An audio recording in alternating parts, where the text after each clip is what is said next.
Welcome back to Origami Snowman. I don't have a whole lot of time. I'm going to take a moment, though, to tell you a little story. This is the story, but oh my goodness, of how I met my wife. I was not a ladies' man in high school. Surprise, surprise. I was the small, scrappy kid who, I, I didn't. I always thought up great things to do and never once thought up a good reason not to do them. Some people might describe that behavior as impulsive. And yes, I was very impulsive. I was the kid who, you'd walk into a room and he'd just be standing on the table for, for reasons he didn't even understand. I don't say I was hyper, but my brain moved way faster than everything else. Not in a smart way, more like a hamster than, a scientist. But I was a nerd. I was a scrappy, weird nerd. My wife was not. She was a very level-headed, very studious, very athletic, popular girl. And she'll say, I was not a popular girl. Well, she was going through one of her yearbooks with our daughters. They were looking at pictures. And at one point, she was, oh yeah, I dated him. And then a few rows down, the class pictures. Oh yeah, I dated him too.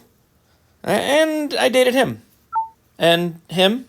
And actually, everybody in this row except for that guy.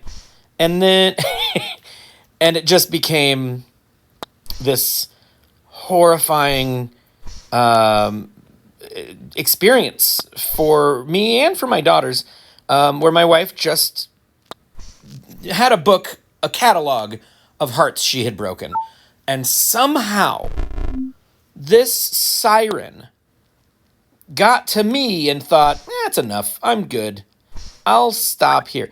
I am somehow the branch that this sparrow chose to perch upon. I don't understand it. I am forever grateful for it. But, so my wife and I did not know each other growing up. We met in our 20s and in our very early 20s. And we had some friends, some mutual friends in common. Let me back up. I wasn't sure. I didn't know I was going to tell the story, so I didn't prepare it. So this was 1999. I still lived with my mother, and I worked in a warehouse with my friend Brian, and he and we were order pullers in this book warehouse, which meant we basically were given a shopping list, and it was all books, and then sent out into the stacks to find all the things on our list. It was a pretty great job for a bibliophile, let me tell you. Dangerous, though, because I didn't have a lot of bills.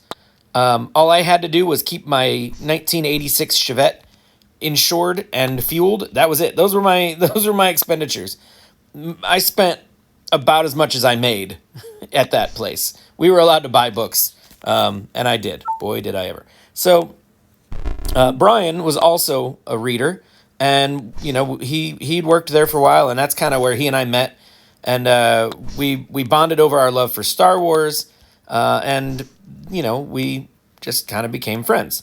Well, there was a concert in town, oddly enough, at the Roller Dome. Who has concerts at the Roller Dome? Well, Five Iron Frenzy, a Christian ska band back in the day. They're still around, I believe. But they were doing a thing called the Holy Rollers Tour, where they would go to roller domes around the country with the W's and the Insiders and, somebody else, I don't know, some other acoustic guy who didn't really mesh musically with whatever, it's fine. It's not an opinion piece. And so he and I were going to this thing, and he said, oh, did I tell you, a friend of mine from high school, I ran into her and she said she was going to be at this concert. And he said, so I want to try to see her. I haven't seen her in a while, and it'd be nice to see her. I was like, okay. So as we were driving to this concert, I had gone through a pretty rough couple years, a lot of depression. At the time, I didn't realize that's what it was. I know now. I recognize it now. A lot of listlessness, aimlessness.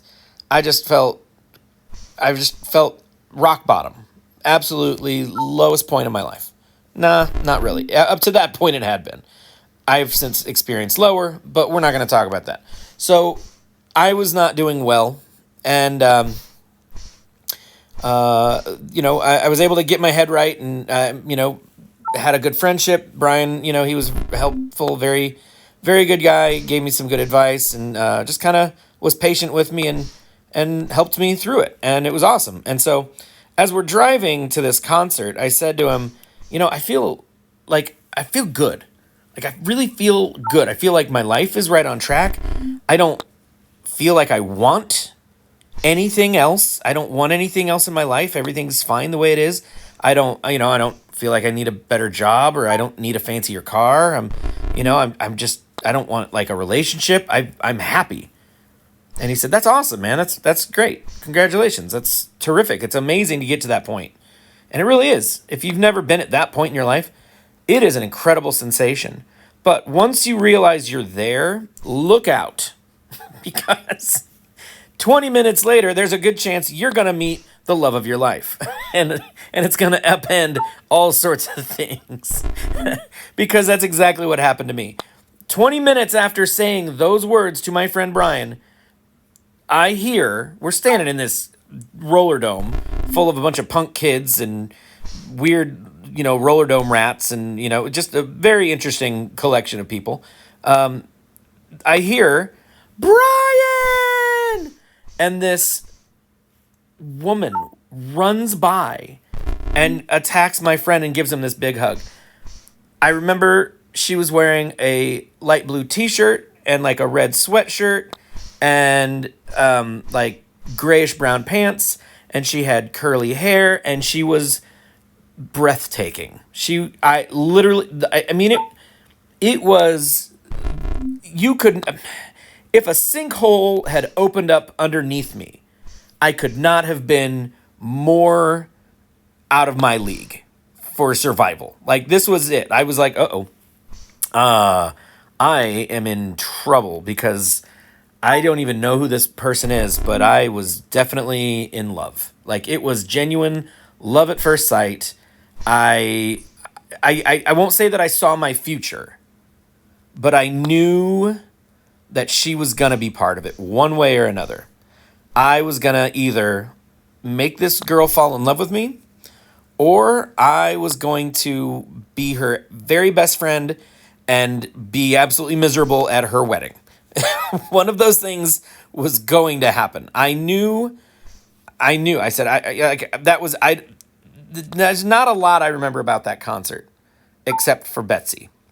Because as soon as I saw her, that was the only thing on my mind. Absolutely worth the price of admission. And so she, oddly enough, did not feel the same about me. I wasn't planning on seeing anyone of interest, so I wasn't exactly dressed, to impress. I don't remember what I was wearing, but I had kind of grown my hair a little bit. It was longer than, it is now, which is not hard to do. But it was, my hair has never been great. And so I knew I didn't look good. I knew I looked scruffy and scrappy and whatever. This was November 16th, 1999, by the way. This was 15 days after her 21st birthday. So we were all very young, and the world had not hurt us yet. And so everyone was happy and smiley and hopeful, which is a great way to be if you can manage it. Now, we all hung around, and I didn't talk much because I knew enough about myself at that point that my words could only hurt me. So I'd better keep them to myself, because I have this bad habit of letting my mouth run when no one asked for that. So thank goodness I was blessed in that brief moment with common sense. And so I shut up, which was probably the best thing I could have done. And then so that was, that was like fall break for the college kids, and she was a college kid. And so a few weeks later, maybe weeks, day, no, I don't remember exactly how. No, no, no, no, no, no. It was like a month and a half later, like 6 weeks later. I hang on, hold on. Let me roll this back. Let me think here. I No, this was okay, so this is a few weeks later. I know the timeline doesn't matter. I'm doing that old man thing where I'm like, was it Ella or Emma? I know it was one of the sisters. Ella graduated in 1916, and Emma graduated in the fall of 1960. No, I don't mean to do that, but trying to get the timeline down. And so I know it was around December, early December. We had gotten our Christmas bonuses from work, and I had spent every dime of it on a tattoo. And we ran into Betsy at a bookstore in town, and I was like, "Oh, hey, cool, check out." I had gotten it like 2 days before, and it was very sore, and I ripped up the sleeve of my jean jacket, and man, that hurt real bad, and I was like, "Look what I got," and then I was like, "Oh yeah, you can't see," and I made an absolute fool of myself and was like, "Yeah, okay, Brian's over there. I'll be, And I knew I had just made a complete fool of myself. So I did what any good man would do. I ran and I hid. And so she went over and talked to Brian, and he, when he came back over, she was done and she'd left or whatever. And he was like, "Yeah, she's going to be in town for a couple days." And I said, "Oh, that's cool. We should maybe hang out." Because her best friend from high school had been Brian's girlfriend in high school, and they had kind of broken up. They were still friendly. They just didn't have any real communication. And I happen to know that my friend Brian kind of was maybe interested in mending that, whatever, reforging relationships. I don't know. I knew maybe I could manipulate this situation to my benefit. And boy, did I try. And it worked. Nailed it. So we ended up all hanging out together at my house, and just had a great time. Laughed hysterically. I mean, it was such a fun evening, and I was like, this girl's not only gorgeous, but she's super funny and so cool. And oh my gosh, that laugh is amazing. I want to make her laugh forever. And we had not ever made any attempt to communicate or flirt or anything. It was just, we were just friends hanging out. And over the next, few months, I think she invited us to her place in Muncie for a Super Bowl party. And I was like, we are going to that Super Bowl party. And Brian's like, "You don't even like football." I'm like, "Shut up. I'm not going for football, idiot." And so we went, and it was fantastic, and it was awesome. Brian and I and a friend of ours went on a vacation to Florida to visit my grandmother, and basically just use her place so we could hang out there in Florida. And then we when we got back, I immediately called my friend, because we were only friends. I called my friend Betsy, and I don't know if she thought it was weird that why am I the first person he thought to call? I had other friends. I just didn't care about them because there's this girl. So anyway, long story short, we just we decided we really liked each other.